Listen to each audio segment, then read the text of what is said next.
Natural gas prices jumped this morning as worries over an incident at a major gas field in Norway added to Russian supply risks. Benchmark European prices rose as much as 9.2 PC after earlier swinging between gains and losses. Norway's Nyhamna plant processing gas from the giant Ormen Lange field is being evacuated. The Norwegian Home Guard has security at the site and police are on their way to the scene. Police said the situation at Ormen Lange had been clarified, with a statement due shortly. FTSE risers and fallers. The FTSE has extended its losses into a seventh session as investors remained cautious ahead of U.S. inflation data due this afternoon.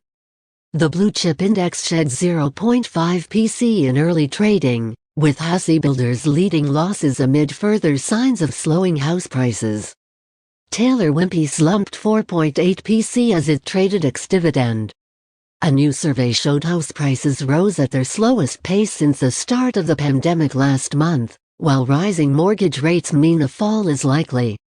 Ladbrokes owner Entain gained 1.5 PC as it pinned its hopes on a betting boost from the World Cup this winter. The domestically focused FTSE 250 was up 0.1 PC. BOE says clearinghouse is resilient in first public stress test. The Bank of England said the UK's clearinghouses proved resilient in their first public stress test. The severe market stress scenario, which was tested over the course of 2021 and 2022, found no clearinghouse experienced full depletion of pre-funded financial resources or a negative liquidity balance. John Cunliffe, Deputy Governor for Financial Stability, said, while the stress test was exploratory, with no pass-fail assessments, the results are evidence of the overall resilience of UK CCPs.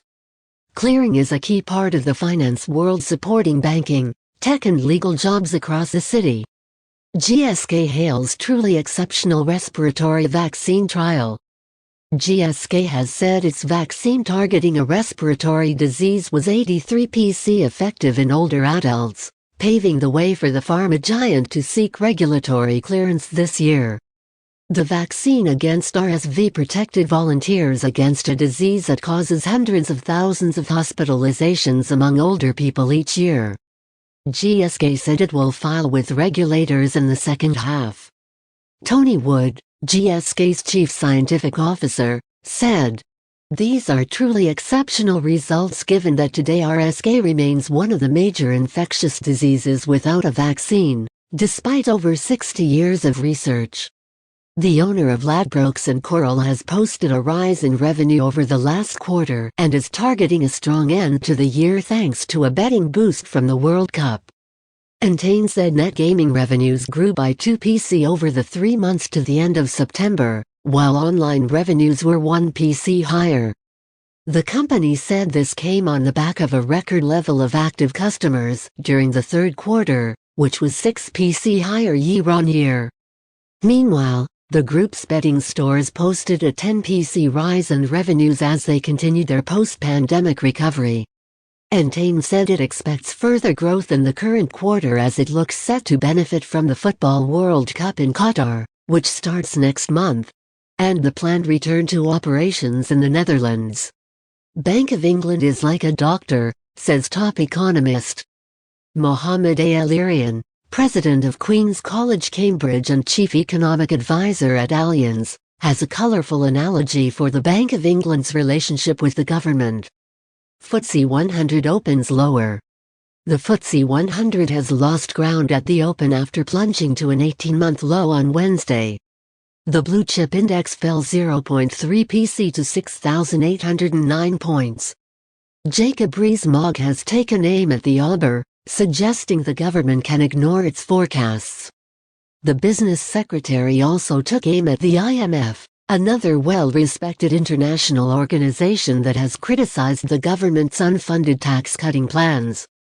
Mr. Rees-Mogg told ITV the ALBER's record of forecasting accurately hasn't been enormously good, adding it was not the only organization that is able to give forecasts.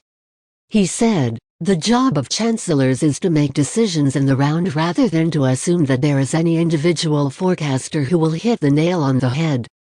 There are other sources of information.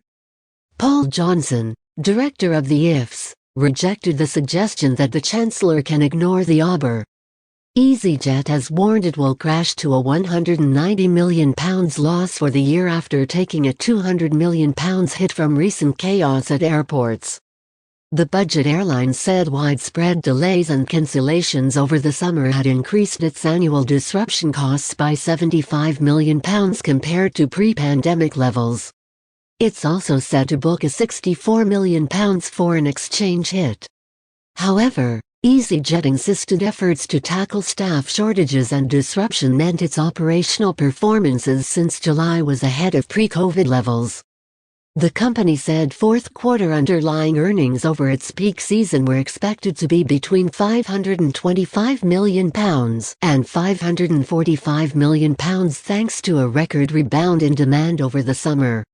Johan Lundgren, chief executive of EasyJet, flagged an uncertain, wider economic backdrop, but said the airline was Europe's largest operator at primary airports with one of the strongest balance sheets in the aviation industry. James Cleverly fails to reaffirms corporation tax plan. Foreign Secretary James Cleverly has refused to confirm that the government will go ahead with a plan to keep corporation tax at its current level.